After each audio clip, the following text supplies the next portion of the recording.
La CNACIM, Chambre nationale des agents commerciaux en immobilier, vous parle sur Radio Imo.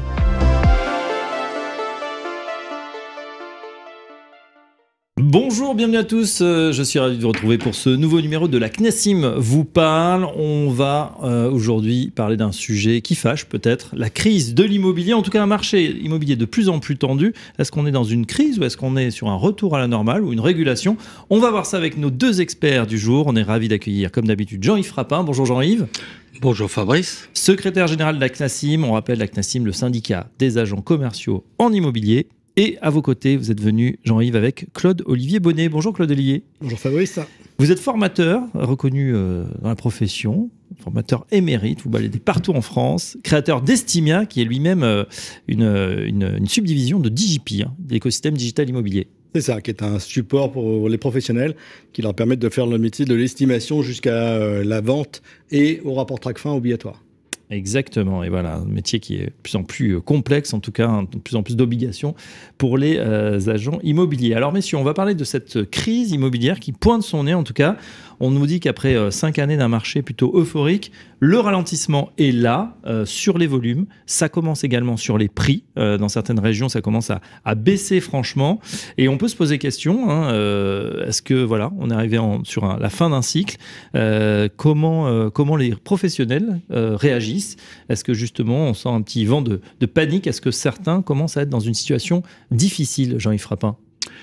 Eh bien, au niveau de la CNACIM, on s'en aperçoit pas beaucoup, car nous ne perdons pas d'adhérents. Donc, bien sûr, il y a 60% de nos adhérents qui sont en auto-entrepreneurs. Donc, évidemment, ils n'ont pas tout à fait les mêmes charges que ceux qui sont en BNC au réel. Donc, s'ils ont peut-être une autre activité à côté, on le sait pas. On ne voit pas une hécatombe parmi nos adhérents.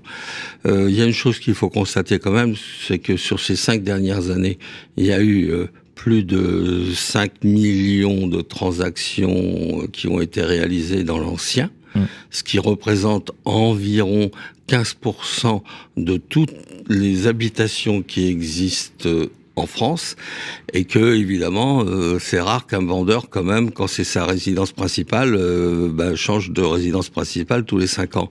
Donc je pense que c'est plutôt une régulation du marché plutôt qu'une crise.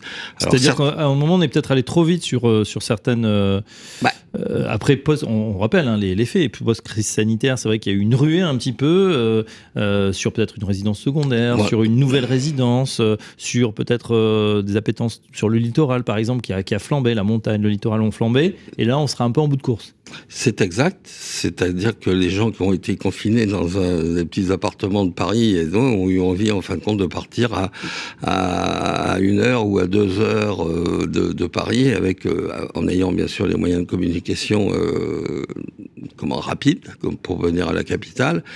Mais surtout, je pense que il y a ce qui a fait que les vendeurs ont pris les plus-values, et puis ça avantageait aussi le marché du fait qu'on était à des taux qui étaient quand même très très très bas. Il y avait les taux zéro, etc. Et là, évidemment, c'était un petit peu l'euphorie qui a fait aussi monter les prix. Donc, il faut se reconnaître une chose, c'est que dans certaines villes, le prix, en l'espace de 15-20 ans, le prix a été multiplié par 3 ou 4.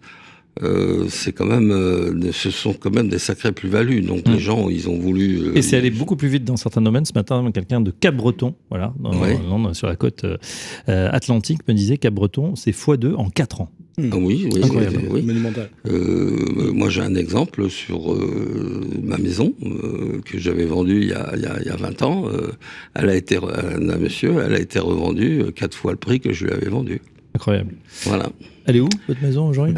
Dans la banlieue de Nantes. Enfin, elle était, puisque c'est plus à moi. Après, maintenant. Nantes aussi, c'est à changer, c'est embelli, évidemment, toutes ces métropoles qui ont voilà. pris du dynamisme. Mais je crois que Claude a fait une très très belle analyse, justement, sur ce marché. C'est la raison pour laquelle je l'ai invité aujourd'hui. Parce que j'ai lu son rapport et vraiment il est très très pointu avec des chiffres, des statistiques. Donc je préfère lui laisser la parole directement.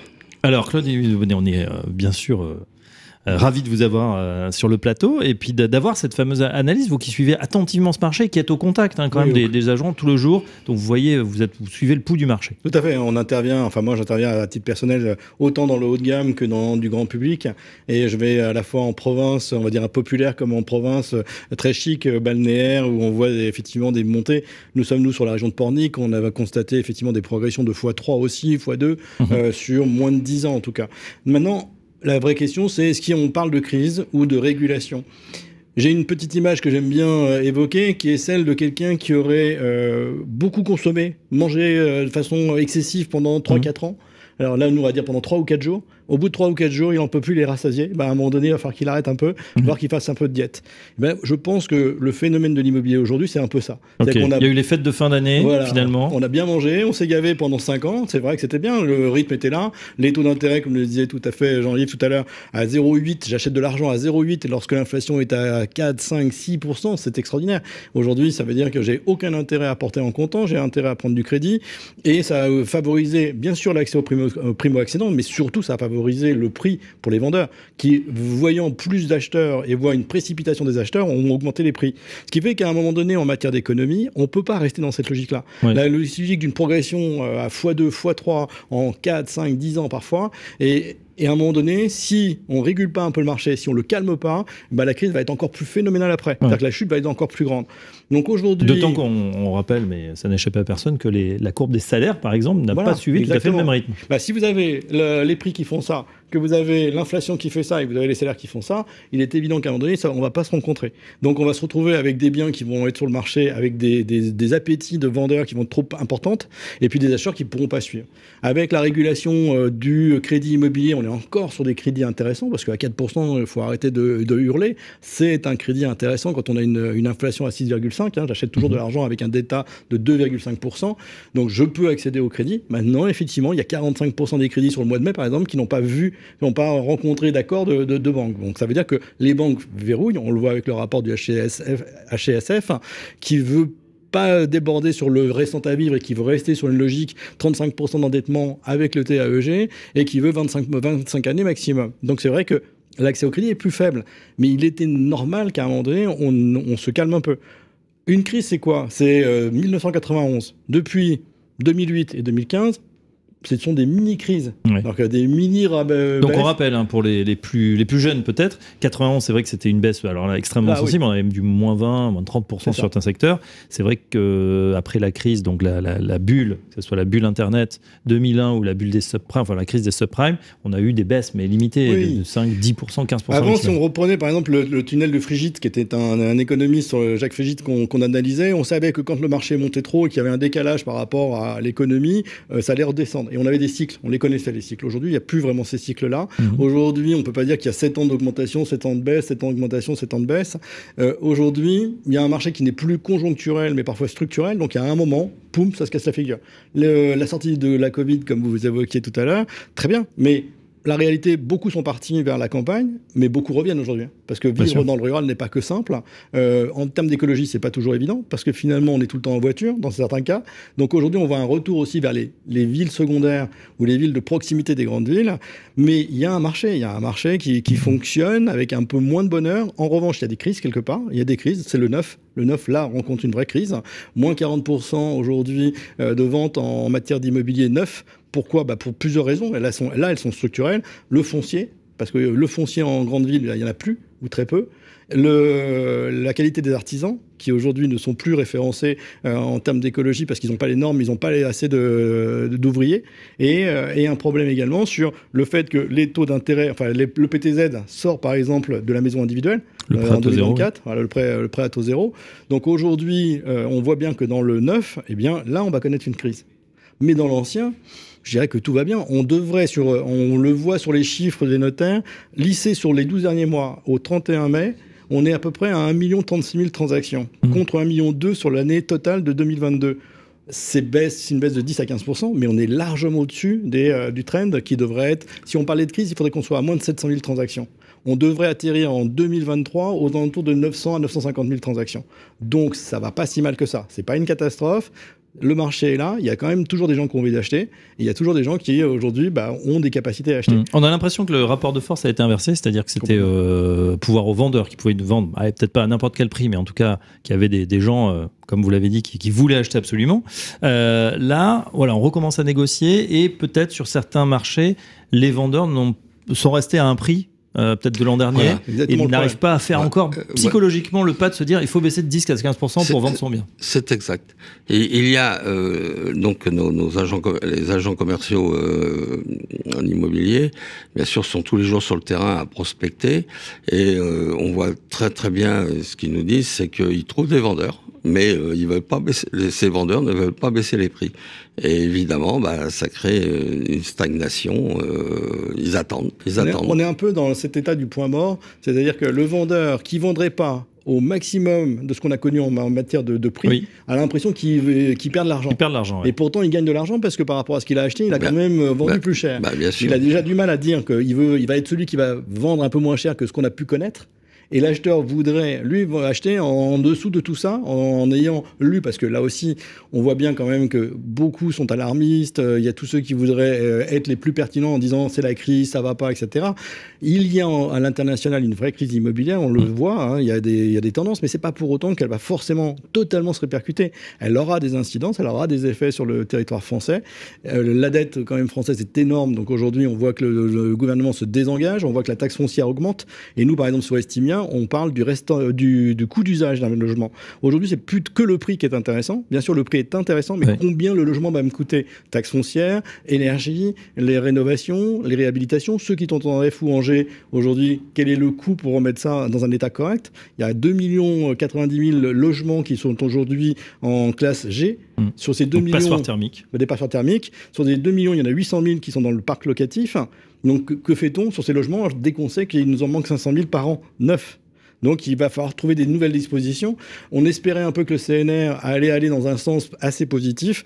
Or, finalement, il n'y a pas eu de vraie décision. Donc, aujourd'hui, on ne sait pas exactement à quoi s'attendre sur ce besoin d'améliorer ce marché de l'immobilier. Mais en tout cas, il y a assez de logements et il y a assez d'acheteurs sur le marché. Ouais, alors, on fera un autre podcast, un spécial CNR. Donc, vous le retrouvez bien sûr sur l'antenne de Radio Imo. Pour l'instant, on se concentre sur ce marché. On peut se poser la question, Jean-Yves, de l'avenir justement de ce marché. Qu'est-ce qu'on fait pour retrouver un peu de sérénité? Est-ce que c'est du côté du HCCF, justement, du Comité de stabilité financière, du côté de Bercy? Est-ce que c'est... Parce qu'on a l'impression que là, la situation est un peu bloquée et compliquée. Le plus important, c'est de revenir quand même, redescendre les taux d'emprunt. Mais ça dépend pas forcément de la France. Hein. Mais non, la banque et tout, etc. Mais enfin bon, je pense que si les taux redescendaient, peut-être qu'il y aurait plus d'acquéreurs possibles et que des dossiers passeraient plus facilement.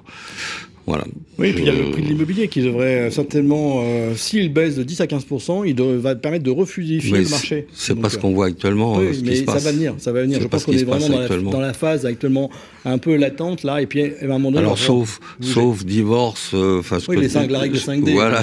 Donc pour l'instant, les vendeurs résistent, on l'a vu. Pour vous, Claude Olivier, c'est vrai que ça serait une baisse de 10 à 15% pour fluidifier ce marché, retrouver un peu de marge de manœuvre. Complètement. Parce que c'est vrai que l'accès à la propriété aujourd'hui, il y a de l'argent en France. Franchement, on est surpris. Moi, je le vois parce que sur les grandes villes de France et sur les stations balnéaires, les budgets sont énormes. Franchement, aujourd'hui, je dirais entre guillemets, à 1 million, 1,5 million, vous n'êtes plus riche. C'est hallucinant de dire ça aujourd'hui, à notre époque. En 2002, quand on avait 1 million de francs, c'est-à-dire 150 000 euros, 1 million de francs, on était riche. 150 000 euros, aujourd'hui, vous ne faites pas rêver. Donc, il y a quand même de l'argent. Après, est-ce que ça veut dire qu'il va y avoir un écart entre les plus riches et puis on va dire les plus, pas pauvres, mais en tout cas ceux qui ont le moins de moyens. Et cet écart-là, il va peut-être se creuser un peu. C'est ça qu'il devrait y avoir. En revanche, sur le grand public et sur le marché de masse, il est évident que si on descend de 10 à 15%, ça va fluidifier le marché. En termes de prix de l'immobilier, j'entends. On va garder cette maxime pour 1 million, t'as plus rien. D'accord. Une dernière question. Est-ce que c'est le moment de vendre ou d'acheter en ce moment? En fait, c'est pareil, c'est en économie pure. On sait que ce qu'on appelle le re-employment, c'est à tout moment, c'est toujours le moment si dans mon réemploi, je fais le même différentiel. C'est le moment de vendre, parce qu'il y a des moments où j'ai pas le choix, c'est qu'on disait tout à l'heure la règle des 5D, hein, le décès, le divorce, le déménagement, c'est la mutation, le désir, j'ai envie aussi de m'améliorer, donc pourquoi pas vendre et puis trouver autre chose. Et c'est la même chose du côté de l'acquéreur, c'est que quand un acquéreur se pose la question, c'est qu'il a envie de le faire. Donc maintenant, c'est qu'il faut qu'il le fasse pour plusieurs raisons. Un, c'est qu'il accède au crédit tout de suite à 4% pendant 25 ans, et il pourra toujours le renégocier à terme. Après, donc ça veut dire qu'il ne va pas s'engager pour 25 ans, absolument, il pourra renégocier. 2, c'est qu'il commence à préparer sa retraite. Et 3, c'est qu'il va commencer à pouvoir faire de la gestion patrimoniale pour faire du transfert de patrimonial à ses enfants. Donc autant acheter. Après, c'est d'acheter au bon moment, de savoir discuter les choses. C'est pas non plus d'y aller à coup de batte de baseball. C'est une négociation, elle doit être raisonnable des deux côtés. Il faut que le vendeur entende, il faut que l'acheteur soit aussi un peu à faire cet effort de temps en temps. Et c'est une garantie aussi pour la retraite. Parce qu'à partir du moment où on arrive à la retraite et qu'on n'a plus de loyer à payer, c'est quand même un gros avantage. Puis le Français, il aime être propriétaire de son logement. Donc 85% des Français rêvent d'habiter en maison individuelle. Et on est à entre 57 et 62% de Français qui sont propriétaires. Donc on voit bien qu'on a, nous, une appétence immobilière, contrairement à notre président de la République qui, lui, préfère le monétaire à l'immobilier. Bon, je vous laisse la responsabilité de vos propos, Claude Olivier. En tout cas, on sait que le meilleur moment pour acheter, c'était il y a 5 ans. De toute façon, donc, il faut se lancer à un moment. Et puis, c'est vrai que des taux, comme vous le disiez, à 4-5%, on les a déjà vus. Voilà, il ne faut pas que ça freine, puisque le delta par rapport à l'inflation est toujours intéressant. Voilà, en tout cas, régulation aux crises. On pourrait en faire encore pendant des heures. On va s'arrêter là pour cette édition de la CNACIM vous parle. Merci Jean-Yves Frappin. Merci Claude Olivier Bonnet. Et à très bientôt. Merci. Pour un nouvel épisode. La CNACIM vous parle, une émission à réécouter et télécharger sur le site et l'appli radio.imo et sur toutes les plateformes de streaming.